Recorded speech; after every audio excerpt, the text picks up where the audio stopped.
ఇస్తా, ఒక్క నెల నాకు అవకాశం ఇవ్వు. నా జీవిత కాలం కళ మేయర్ కుర్చీ నా జీవిత కాలం కళ.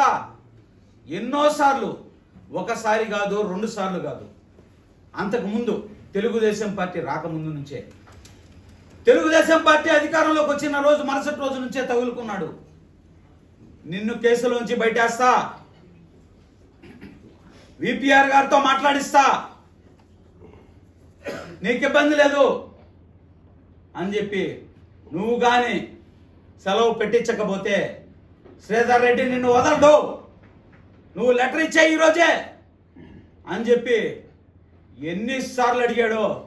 ఈ మాట అబద్ధమో నిజమో రూప్ కుమార్ యాదవ్ గారు అత్యంత పవిత్రంగా భావించేటువంటి శివాలయం, మూలాపేట శివాలయం, నేను రమ్మంటే వస్తా, మేయర్ గారు రమ్మంటే వస్తారు, నువ్వు చేసావో లేదో చెప్పాలని చెప్పి శివాలయంలో ప్రమాణం చేయడానికి సిద్ధంగా అని చెప్పి నేను చెప్తా ఉన్నా.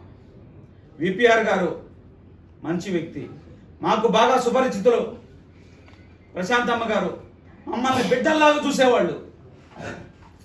అయితే బాధాకరమైన విషయం అది, రూప్ కుమార్ యాదవ్ గారు ఆ రోజు విపిఆర్ గారి మద్దతు మనకుంది, ఇబ్బంది లేదు, ఏది కావాలన్నా పైన మాట్లాడతా, కింద శ్రీధర్ రెడ్డి చూసుకుంటాడు అని చెప్పి మాట్లాడాడు.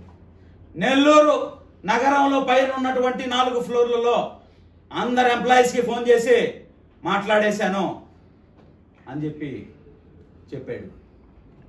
అయినా కానీ నేను ఏదో సర్ది చెప్పుకుంటా ఇన్ని రోజులు గడిపా. ఈరోజు ఆ దాష్టికం, మీరు అవిశ్వాస తీర్మానం పెట్టారు, పెట్టండి, మీకు ఆ శక్తి ఉంది, పెట్టండి. కార్పొరేటర్ల మనస్సాక్షికి ఇష్టం లేకపోయినా సంతకాలు పెట్టించుకున్నారు. మీకు అధికార బలం ఉంది, ధన బలం ఉంది, మంది బలం ఉంది. మాకే బలం లేదు. ఒక సామాన్య గిరిజన కుటుంబం, మాకు ఉండే నలుగురిని కూడా వాళ్ళ మీద మీ దాష్టికం దేనికయ్యా? దయచేసి చంద్రబాబు నాయుడు గారు, పవన్ కళ్యాణ్ గారు, నరేంద్ర మోడీ గారు క్రమశిక్షణ కలిగినటువంటి పార్టీ, ఒక గిరిజన మహిళని రాష్ట్రపతి చేసినటువంటి పార్టీ మీది, ఒక గిరిజన మహిళని రాష్ట్రపతి పదవిలో దేశ అత్యున్నత పదవిలో కూర్చోబెట్టినటువంటి పార్టీ మీది.